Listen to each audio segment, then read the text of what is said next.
Hello, everybody, and welcome to today's reading through the Bible in 365. We've got a little activity going on out here. The dog's out here, and I think some squirrels visited my bird feeder because there's seeds all over the ground. Um, and then Brinley's been trying to eat those. And behind me, next to the house, within the trees, there are a couple of squirrels playing. Every now and then I can hear them. So you might also, when they start getting louder. Lots of activity. Today we are going to be finishing up Esther. We're going to be doing Esther chapter 9 and 10, and then Acts chapter 7, verses 1 to 21. So let's get started with Esther chapter 9. So on March 7th, the two decrees of the king were put into effect.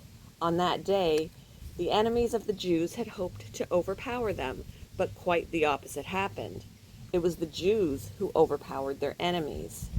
The Jews gathered in their cities throughout all the king's provinces to attack anyone who tried to harm them. But no one could make a stand against them, for everyone was afraid of them. And all the nobles of the provinces, the highest officers, the governors, and the royal officials helped the Jews for fear of Mordecai. For Mordecai had been promoted in the king's palace, and his fame spread throughout all the provinces as he became more and more powerful. So the Jews went ahead on the appointed day and struck down their enemies with the sword. They killed and annihilated their enemies and did as they pleased with those who hated them. In the fortress of Susa itself, the Jews killed 500 men. They also killed Parshandatha, Dalphon, Aspatha, Poratha, Adalia, Aridatha, Parmeshta, Arisai, Aridai, and Vizatha, I think. The 10 sons of Haman, son of Hamadatha, the enemy of the Jews, but they did not take any plunder. That very sorry, my voice. That very day, and there's a dog howling in the back, and a siren. That very day, when the king was informed of the number of people killed in the fortress of Susa, he called for Queen Esther. He said, "The Jews have killed 500 men in the fortress of Susa alone, as well as Haman's 10 sons. If they have done that here, what has happened in the rest of the provinces? But now, what more do you want? It will be granted to you. Tell me, and I will do it." Esther responded, "If it please the king, give the Jews in Susa permission to do again tomorrow as they have done today." Now there's an airplane. Good golly, Miss Molly.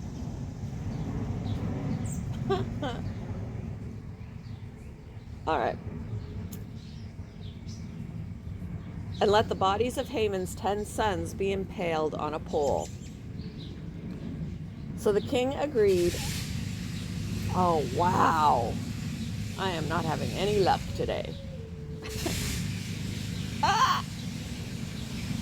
Hold on, guys.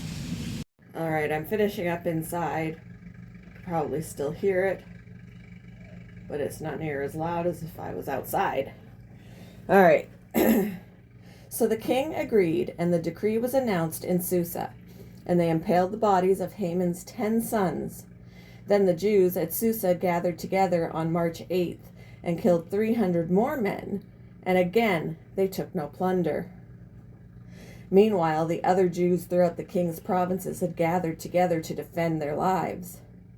They gained relief from all their enemies, killing 75,000 of those who hated them, but they did not take any plunder.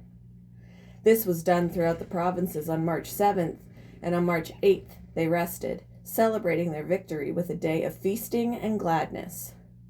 The Jews at Susa killed their enemies on March 7th and again on March 8th, then rested on March 9th, making that their day of feasting and gladness.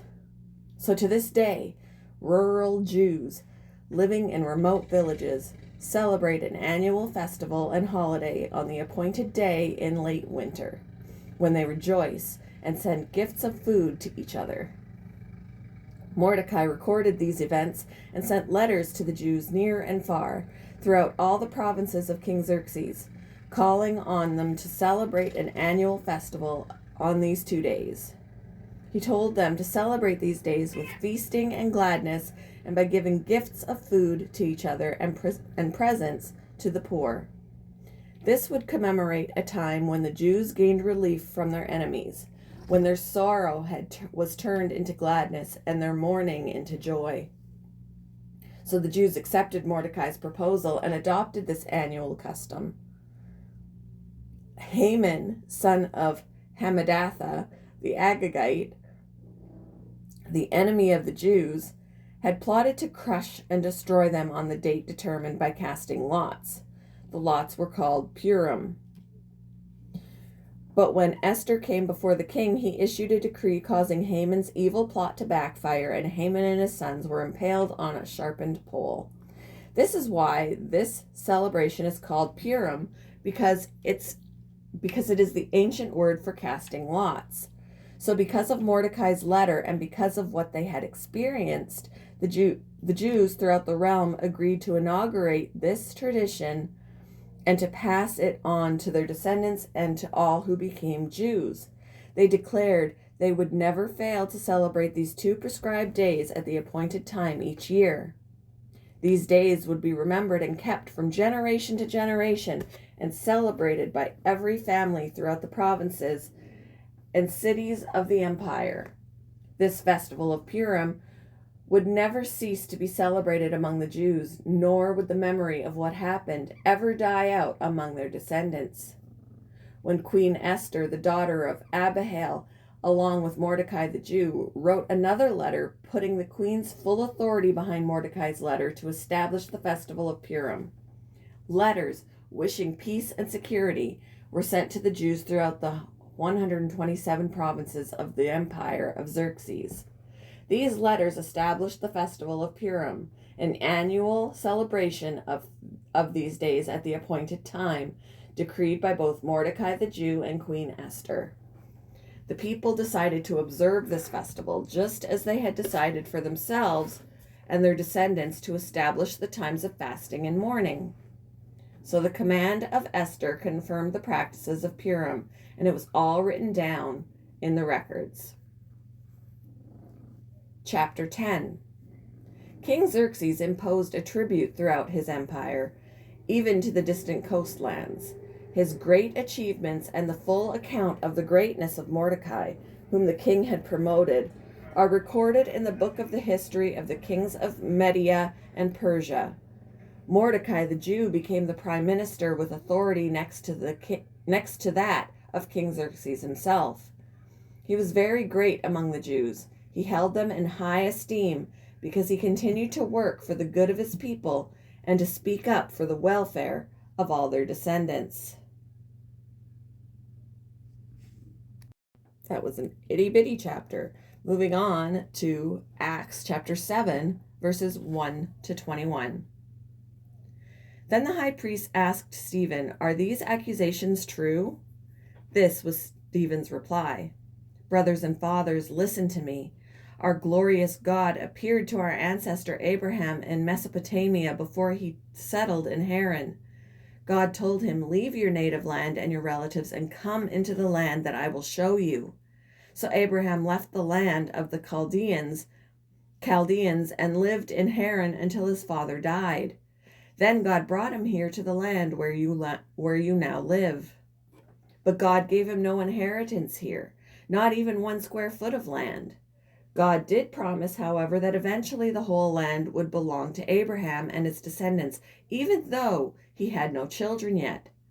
God also told him that his descendants would live in a foreign land where they would be oppressed as slaves for 400 years. But I will punish the nation that enslaves them, God said, and in the end they will come out and worship me here in this place. God also gave Abraham the covenant of circumcision at this time. So when Abraham came, the father of Isaac, he circumcised him on the 8th day. And the practice was continued when Isaac became the father of Jacob, and when Jacob became the father of the 12 patriarchs of the Israelite nation. These patriarchs were jealous of their brother Joseph, and they sold him to be a slave in Egypt. But God was with him and rescued him from all his troubles, and God gave him favor before Pharaoh, king of Egypt. God also gave Joseph unusual wisdom, so that Pharaoh appointed him governor over all of Egypt and put him in charge of the palace. But a famine came upon Egypt and Canaan. There was great misery, and our ancestors ran out of food. Jacob heard that there was still grain in Egypt, so he sent his sons, our ancestors, to buy some. The second time they went, Joseph revealed his identity to his brothers, and they were introduced to Pharaoh. Then Joseph sent for his father Jacob and all his relatives to come to Egypt, 75 persons in all. So Jacob went to Egypt. He died there, as did our ancestors. Their bodies were taken to Shechem and buried in the tomb Abraham had bought for a certain price from Hamor's sons in Shechem. As the time drew near when God would fulfill his promise to Abraham, the number of our people in Egypt greatly increased. But then a new king came to the throne of Egypt who knew nothing about Joseph. This king exploited our people and oppressed them, forcing parents to abandon their newborn babies so they would die. At that time Moses was born, a beautiful child in God's eyes. His parents cared for him at home for 3 months. When they had to abandon him, Pharaoh's daughter adopted him and raised him as her own son. And that's verse 21. I wanted to continue. Thank you for joining me for today's reading through the Bible in 365. Sorry, it was a little bit chaotic and I had to switch locations. Hope you all have a wonderful Friday, and I will see you in the next one, guys. Bye.